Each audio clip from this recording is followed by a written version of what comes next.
Hello friends, എല്ലാവർക്കും എൻ്റെ പുതിയ വീഡിയോയിലേക്ക് സ്വാഗതം. ഞാനിവിടെ കപ്പപ്പുഴുക്കുണ്ടാക്കാനുള്ള പരിപാടിയിലാണ്. അപ്പുറത്തെ ചേച്ചി വിളവെടുത്തപ്പോൾ എനിക്ക് കൊണ്ടു തന്നെ. അപ്പോൾ ചേച്ചിക്ക് കപ്പ കൃഷിയുണ്ട്.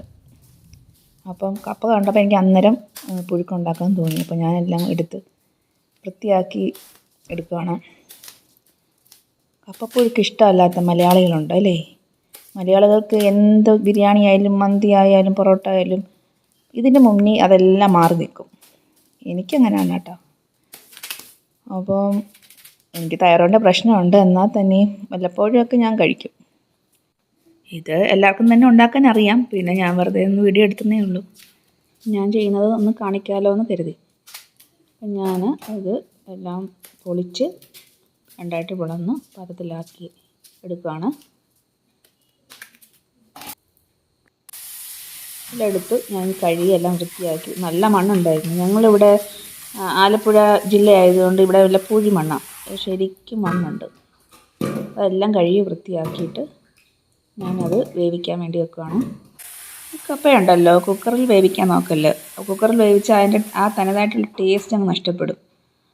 എനിക്കിഷ്ടമല്ല. എനിക്ക് സാധാ പാത്രത്തിൽ അടുപ്പിൽ വെച്ച് തിളപ്പിച്ച് വേവിക്കുന്നതാണ് നല്ലത്. കയ്പ്പൊക്കെ ഉള്ളതാണെങ്കിൽ ആദ്യത്തെ വെള്ളം ഊറ്റിക്കളഞ്ഞിട്ട് നമുക്ക് രണ്ടാമത്തെ വെള്ളം ചൂടുവെള്ളം ഒഴിച്ചിട്ട് തിളപ്പിച്ച് വേവിച്ചെടുക്കാം. ഇതിപ്പോൾ പെട്ടെന്ന് വേവുന്ന കപ്പ ആയതുകൊണ്ട് ഒരു 2-3 തിള വരുമ്പോഴത്തേക്കും അത് വെന്ത് കഴിഞ്ഞിരുന്നു.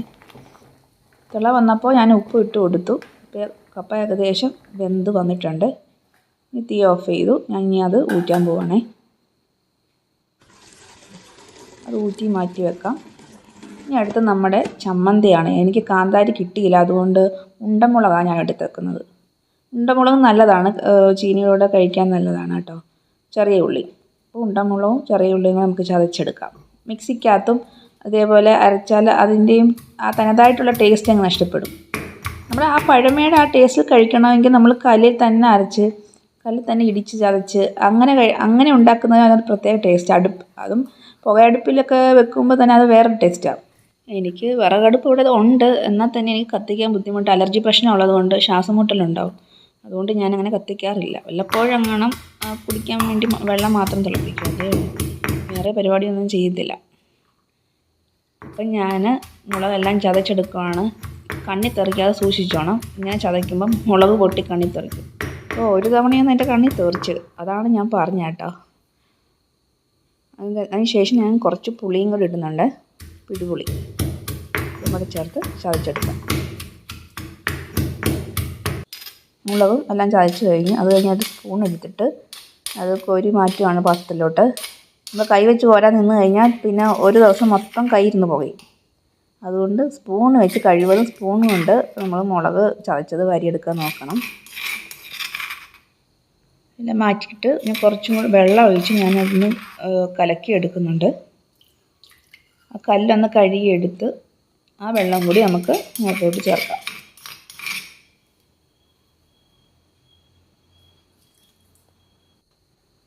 എന്നിട്ട് നമുക്കിതിലേക്ക് 1 സ്പൂൺ വെളിച്ചെണ്ണ ചേർത്ത് കൊടുക്കാം. എന്നിട്ട് കുറച്ച് ഉപ്പ് ഇട്ട് ഇളക്കിയെടുക്കാം. ചമ്മന്തി നമുക്കിപ്പോൾ ഇവിടെ റെഡിയായിട്ട് കിട്ടിയിട്ടുണ്ട്. ഇപ്പോൾ കപ്പയും മുളക് ചമ്മന്തി റെഡിയായി. നമുക്ക് കുറച്ച് മീനും കൂടെ വേണ്ടായോ? ഈ മീനും ഇവിടെ റെഡിയായിട്ടുണ്ട്. ഇനി നമുക്ക് വിളമ്പാം. അത് ഞാൻ വാഴയില ഇട്ടു. എന്നിട്ട് ചീനി കുടഞ്ഞിടുകയാണ്. ചീനി വിളമ്പി അത് കഴിഞ്ഞിട്ട് നമുക്ക് ചമ്മന്തി വിളമ്പാം. ചമ്മന്തി എല്ലാം വിളമ്പി കഴിഞ്ഞിട്ട് മീൻ വറുത്തതും കൂടി വെക്കാം. ഇനി നമുക്ക് ഒരു കഷ്ണം ചീനി എടുത്തിട്ട് ആ ചമ്മന്തിയായിട്ടിട്ടൊന്ന് പരട്ടി ഒരു കഷ്ണം മീനുമായിട്ട് നല്ല സുഭിക്ഷം കഴിക്കാം.